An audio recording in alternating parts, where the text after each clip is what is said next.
भ्रष्टाचार की भयंकरतम झाड़ियां कहीं भी उगाती हैं।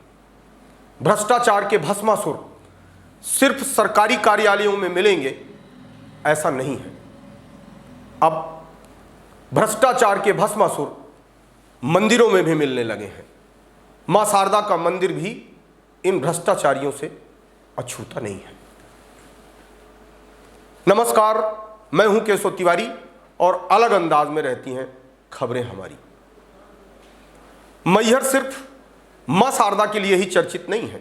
मैहर की शारदा प्रबंधक समिति पूरे देश के अंदर अब भ्रष्टाचार के लिए भी जानी जाती है। मजेदार बात यह है कि जिला प्रशासन भी यह जानता है कि मां शारदा प्रबंधक समिति में भ्रष्टाचार हो रहा है। शारदा प्रबंधक समिति में भ्रष्टाचार बड़े पैमाने पर हो रहा है, लेकिन भ्रष्टाचारियों के विरुद्ध आज तक कोई बड़ी कार्यवाही नहीं हुई। वजह चाहे जो भी हो, लेकिन भ्रष्ट व्यक्तियों पर शिकंजा आज तक नहीं कसा जा सका। मां शारदा के मंदिर में दर्शनार्थियों की संख्या प्रतिदिन बढ़ रही है। ये दावे हर दिन हो रहे हैं, लेकिन मां शारदा की दान पेटियों में दर्शनार्थियों द्वारा किया जाने वाला दान पुण्य दिन प्रतिदिन घट रहा है। क्यों घट रहा है, इसे कौन खा रहा है, यह साबित नहीं हो पा रहा है। इस बात को जिला प्रशासन भी स्वीकार करता है कि जिला शारदा प्रबंधक समिति में भ्रष्टाचार हो रहा है, लेकिन कहीं कुछ नहीं। मैहर के विधायक नारायण त्रिपाठी भी यह मानते हैं कि शारदा प्रबंधन समिति में भ्रष्टाचार हो रहा है, लेकिन उनकी चुप्पी भी कहीं ना कहीं भ्रष्ट कर्मचारियों को संरक्षण प्रदान कर रही है। यदि ऐसा नहीं है तो पूरे प्रदेश में मुखर विधायक के रूप में विख्यात नारायण त्रिपाठी आखिरकार अपने ही विधानसभा क्षेत्र के शारदा प्रबंधक समिति के भ्रष्ट कर्मचारियों को बचाने या उनके विरुद्ध न बोलने की वजह आम आदमियों के समझ से परे है। शारदा प्रबंधक समिति के कर्मचारियों की लापरवाही के चलते समिति को करोड़ों का नुकसान हुआ और आगे भी हो रहा है। यहां पर यह बताना लाजमी है कि शारदा प्रबंधक समिति के द्वारा मंदिर परिसर व मेला परिसर में कई जगहों का ठेका दिया गया था।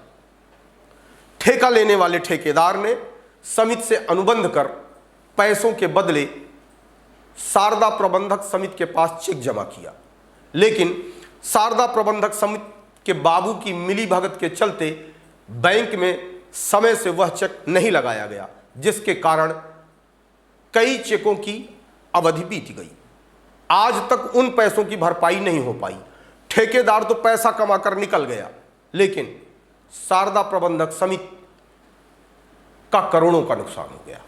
अब सवाल यह उठता है कि इस करोड़ों के नुकसान की भरपाई कौन करेगा, वह बाबू या वो ठेकेदार? क्या जिम्मेदार अधिकारी राजस्व विभाग के उन बाबू के ऊपर की जाने वाली इस गफलत के चलते रिकवरी निकालेंगे या उनके विरुद्ध कोई कार्रवाई करेंगे, या उन्हें वहीं छोड़ देंगे कि तुम मजे से माल खाते रहो? यह अपने आप में एक बड़ा सवाल है।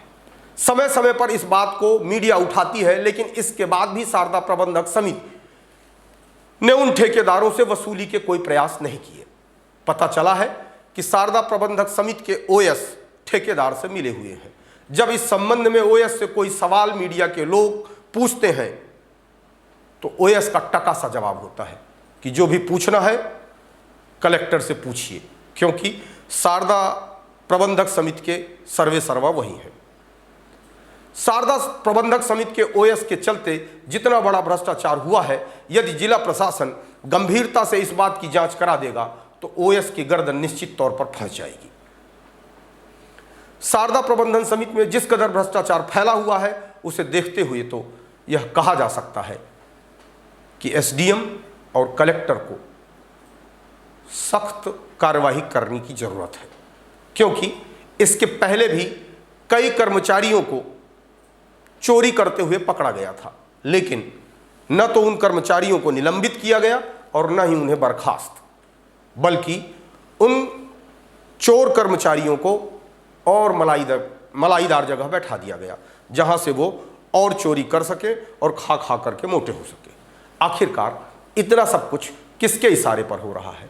भारतीय जनता पार्टी की सरकार ने यदि मंदिरों में भी भ्रष्टाचार पसरा रहेगा तो फिर भ्रष्टाचार मुक्त प्रशासन की उम्मीद कहां से की जा सकती है?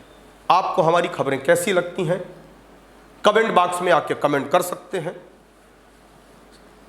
लाइक कर सकते हैं, शेयर कर सकते हैं, और खबरें अच्छी लगती हैं तो चैनल को सब्सक्राइब करना मत भूलिए।